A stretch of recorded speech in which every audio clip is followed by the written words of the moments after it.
Diddy's lawyer, Mark Garagos, didn't dance around it. He made it clear that Diddy is already seen as a target. In fact, there was already an incident where someone tried to attack him with a weapon while he was being held at the MDC.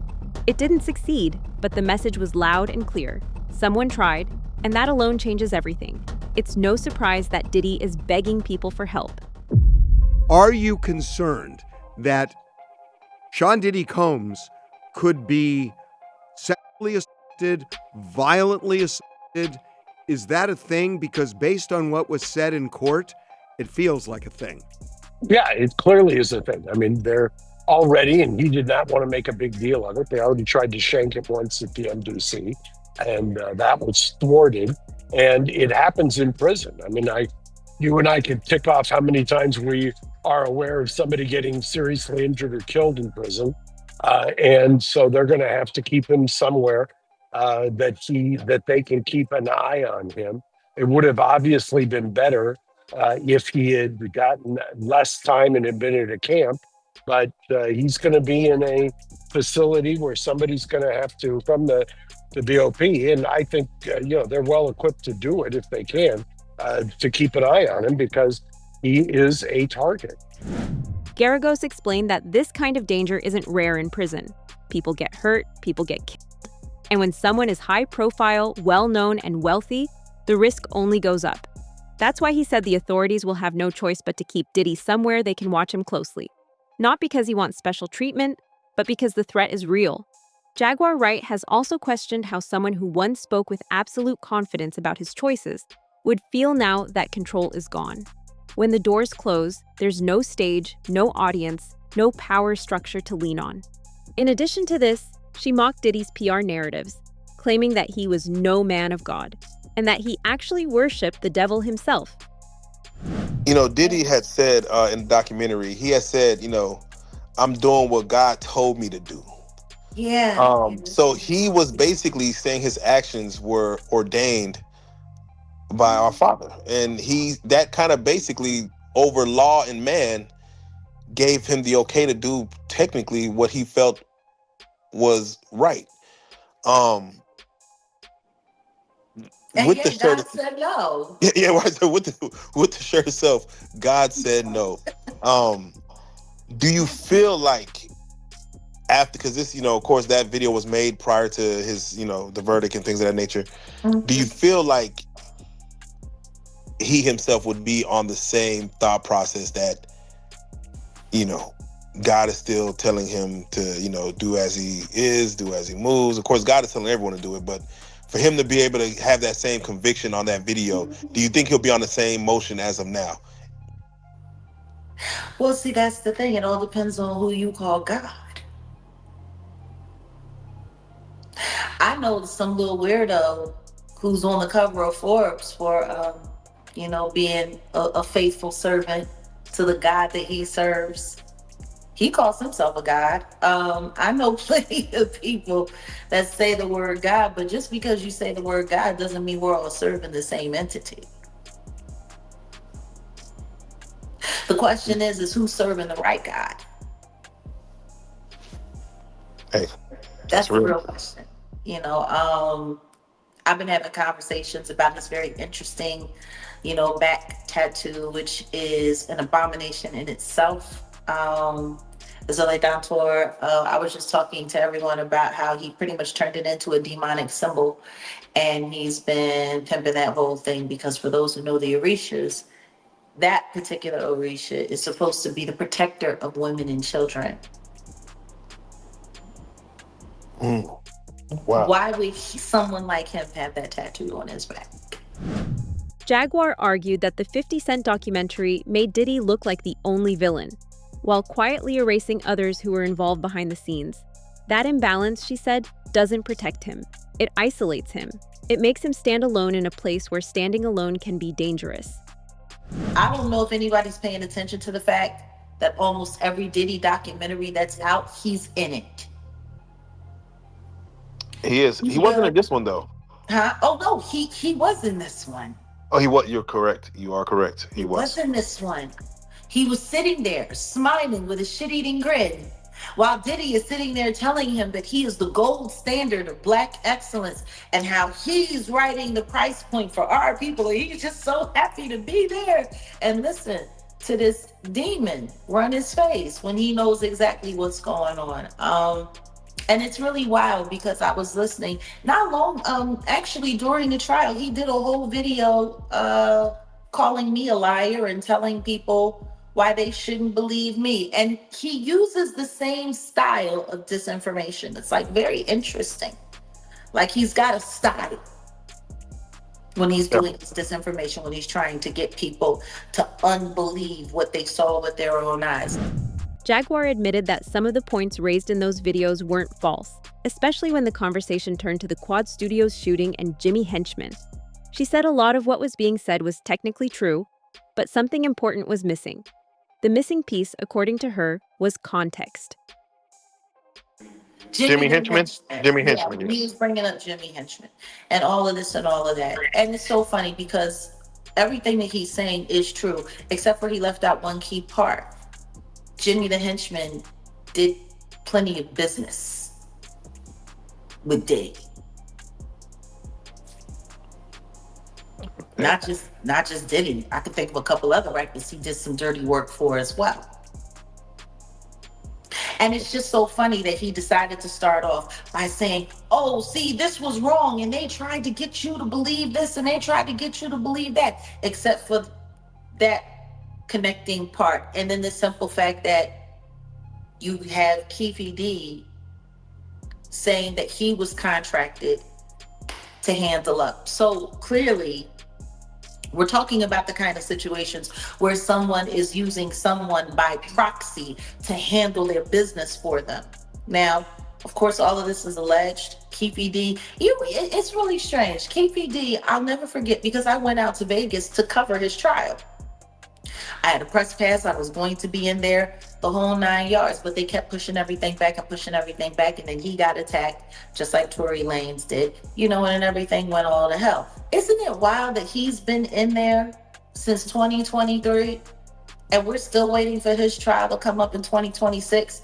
Puff didn't get pinched until a year after him and managed to get to trial and get through trial and get sentenced and get to serve in his time before Keefe D. Keefe D been sentenced since 2023. He must not have the right to a speedy. They must have skipped that part. Right to a speedy trial. I remember when I first got out there and he couldn't get a paid lawyer to represent him. He was dealing with a public defender. I rode in the elevator with a public defender twice. And he had money. Nobody would take his case. Wow. The word literally went out into the street to not take his case,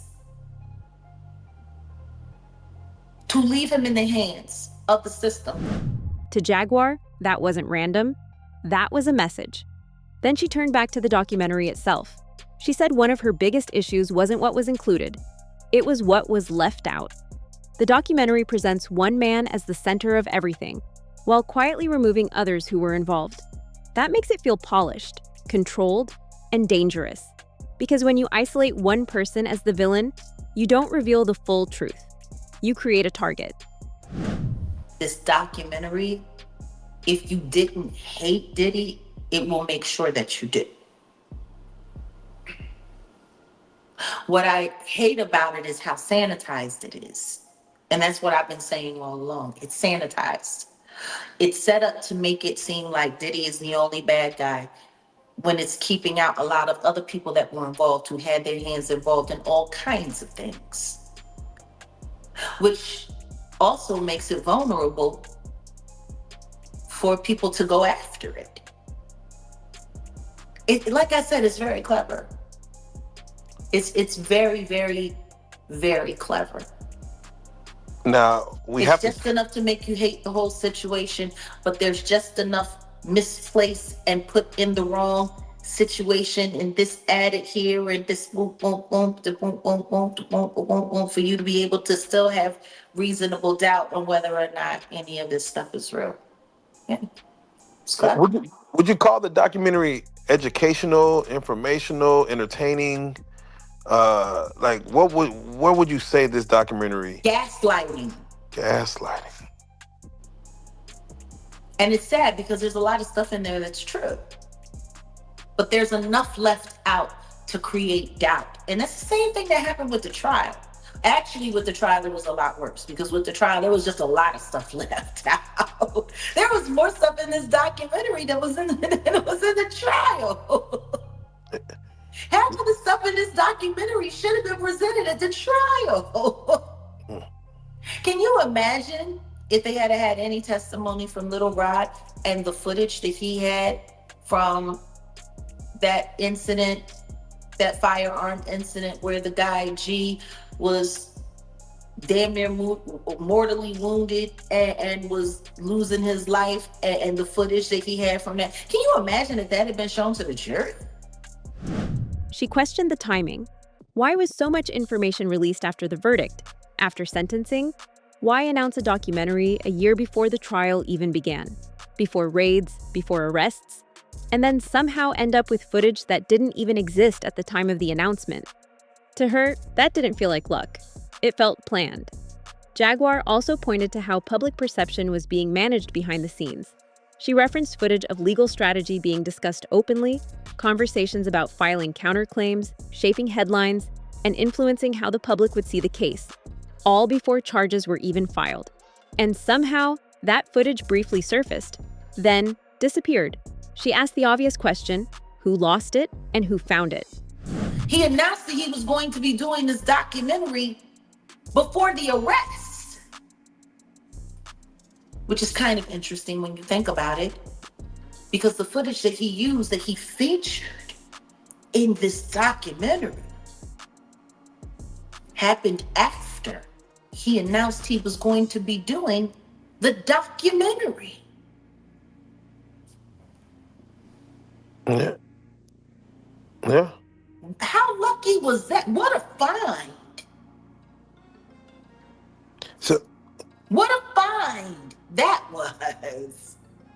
Like, let's think about that. He announced he was going to be doing the documentary December 2023 with Netflix.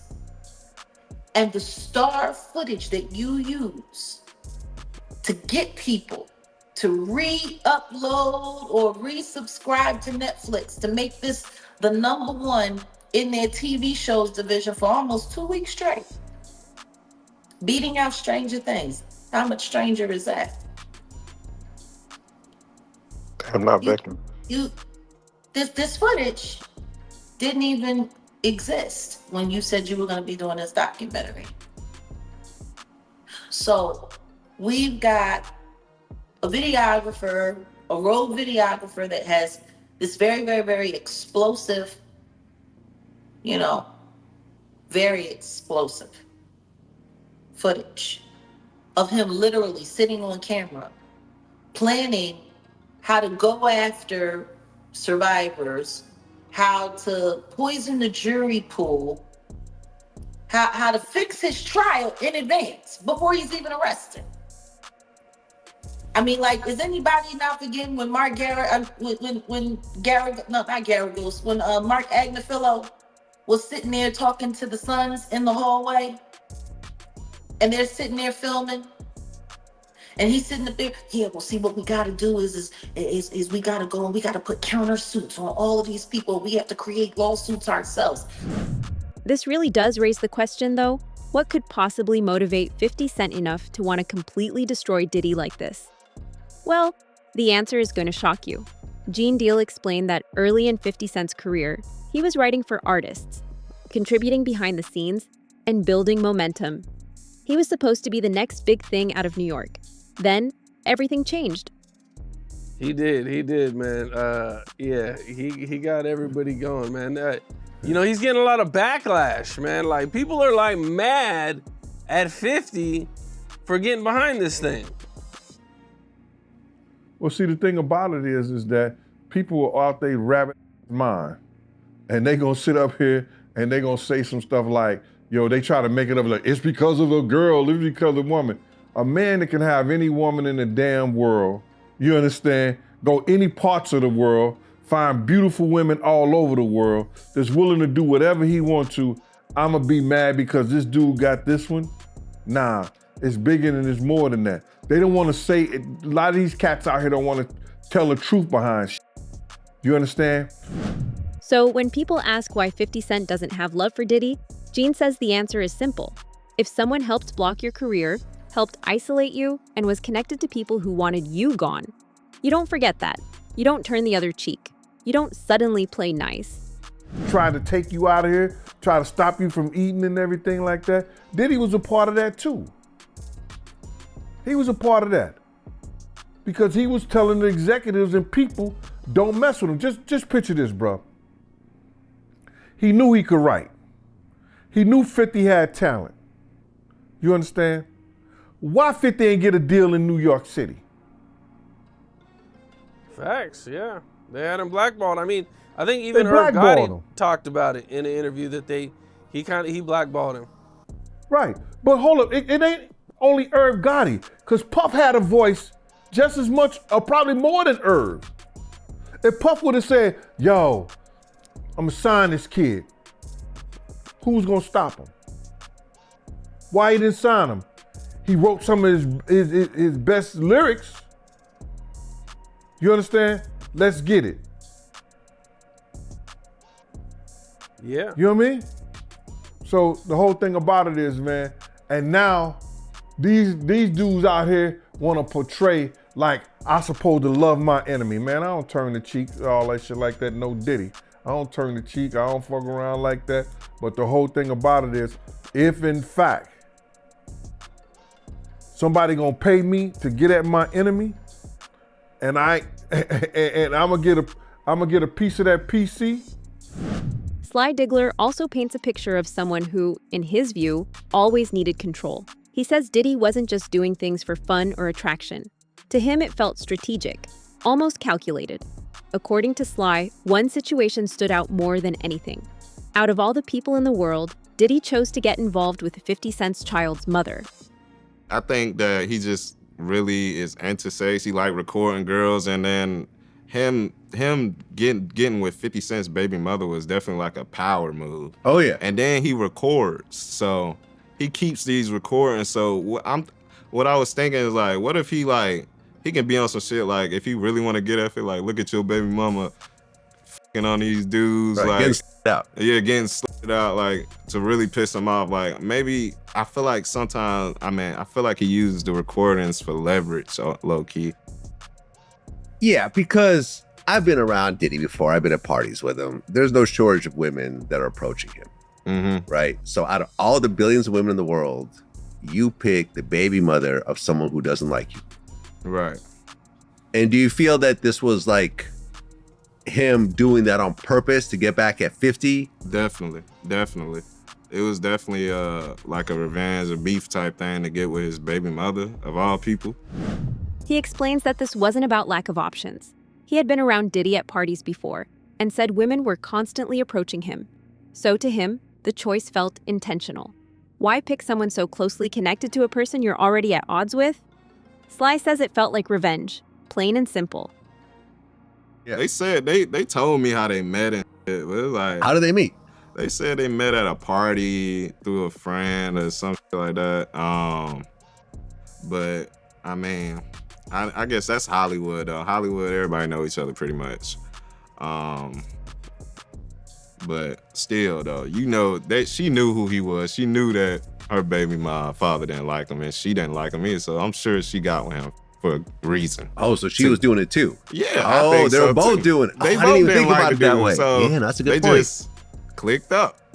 And like he informed me, like he had multiple girlfriends. So of course she wasn't his only girl. Like he would see her maybe a couple after a couple months, every couple months. Well, that's just with you though.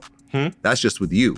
Nah, he would like literally see her every couple months. Oh, he told you that? Yeah. Oh, okay. Because Don the Dealer was the first like threesome they had. So, and he was meeting up with him on a regular basis. He even mentioned after his houses were raided, he went to like the Miami mansion and met up with them again. They were talking about it. I ain't never been to the Miami mansion or nothing. I used to go to different hotels and stuff, but we've met in Miami at hotels and whatnot. Well, you guys never discussed price, but at the end you did get paid. Yeah. The first time. I got paid the first time. Sly explains that he himself never went to the big mansions. Their meetings usually happened in hotels. He says he was paid the first time, and after that, the amount changed depending on how long things lasted. Some nights stretched on far longer than most people could handle. He describes sessions that started at night and went well into the next day, sometimes lasting most of the day. It was about the cum shots. Like, it was definitely about the cum shots. One time, it was like, I give you 2 bands more if you do another cum shot. So it's definitely about the cum shot. Okay. And these sessions would last like 12 hours? Yeah, minimum. Minimum? Yeah. What was the longest you went? I mean, it usually was go from night to morning to the afternoon. I mean, I say like 16 hours. It's just like a night to day thing, night to day. So, yeah. Okay, well, most human beings can't have a session like that for 16 hours. Sober. With a little break in between. Well, sober. Yeah. And you would show up and they'd be geeked up. Sometime. I mean, they would. It depends on what night it was. Like I could tell when they were more geeked up than other nights, and but they were always on some type of something. Right, and there'd be a tray of drugs in the room. Yeah, they party hard. They party all night. Sly also mentions that despite everything, communication stayed casual. They would text like normal people. One time, when he needed help with a hotel, she even sent him money. If he was in town and they were together, they would sometimes meet up.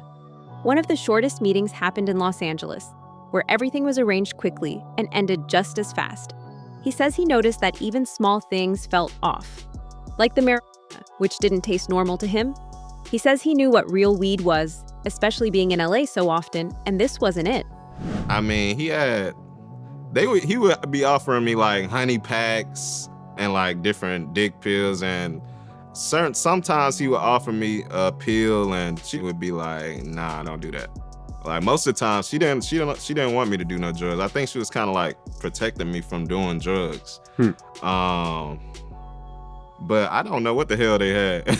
I mean, I seen the pills. I didn't know what the fuck it was, but I seen pink and different pills. I don't know. They had like juice, some juice, probably Molly water or something. I don't know. Well, this one time you went to go smoke some weed. Oh, well, yeah. The joints always tasted funny. The joints always tasted like, I don't know, it tasted like the synthetic type marijuana. Like, I know good weed. I be in LA all the time, so I know good weed, but that wasn't no regular stuff that I was hitting. But I used to smoke them just because it was there, and it was like, but nah, it wasn't regular. When Sly explained his side, he didn't frame it as coercion or crime. He described it as social situations, parties, money exchanged afterward, nothing that felt illegal to him at the time.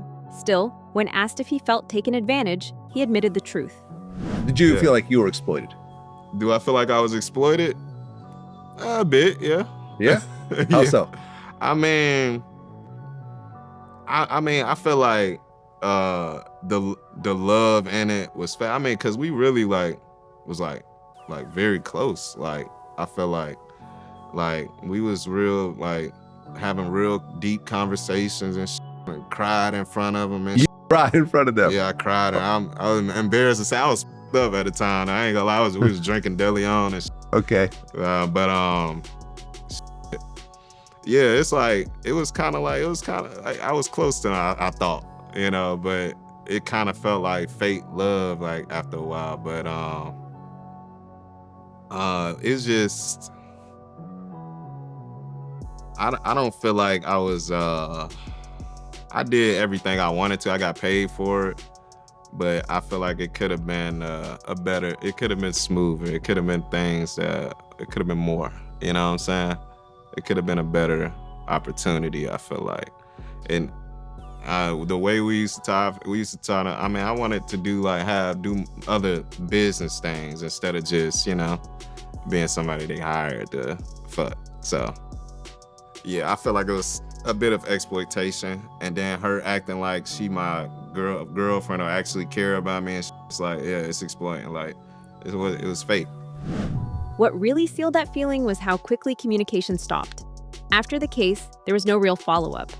No checking in, no friendship. The connection disappeared once it was no longer useful. When asked hypothetically if he would ever go back if Diddy reached out again years from now, even with more money on the table, Sly had a very interesting answer. Let's say Diddy gets out in a few years and he calls you up and wants to do another freak off. What would you do? And he'll double the money this time because of inflation. I mean, yeah, I don't know. Because those freak offs got you caught up in a lot of stuff afterwards. Yeah, I don't know, man. I don't know about that. Yeah, I don't know. I don't think so. Gene Deal also brought up how a lot of people are accusing 50 Cent of snitching on Diddy because of what was included in the documentary, especially the parts connected to Tupac and the clips involving Keef D. Some folks feel that kind of material shouldn't have been included at all, and they're blaming 50 for putting it out there. But Gene didn't see it that way. He thinks the truth is the complete opposite, and that 50 Cent didn't make the final calls. Everybody want to say that 50 Cent did the whole documentary. He was responsible for doing the whole documentary, what goes in there and what goes out of there. And I don't believe that. And I don't believe that he's responsible for everything that goes in there. I don't believe he's responsible for everything that goes out of there. Guys want to say that he's snitching, you know what I'm saying, because he's telling his truth about what went down and what he saw or what he heard or whatever like that. I don't know how to love my enemy. And if I gotta put out the truth about something that he was doing and is wrong, and that was wrong, I don't have no problem with that, 50. Not a problem at all. Keep doing it. Maybe enough men come out and speak out on some bull stuff. When it comes to the people defending Diddy, Gene said he used to think it was about wanting access, wanting to be part of the lifestyle, wanting proximity to power. But over time, he started believing something else, that some people defend him because they see themselves in him. They're not defending the man, they're defending the behavior. And now, they're all getting exposed.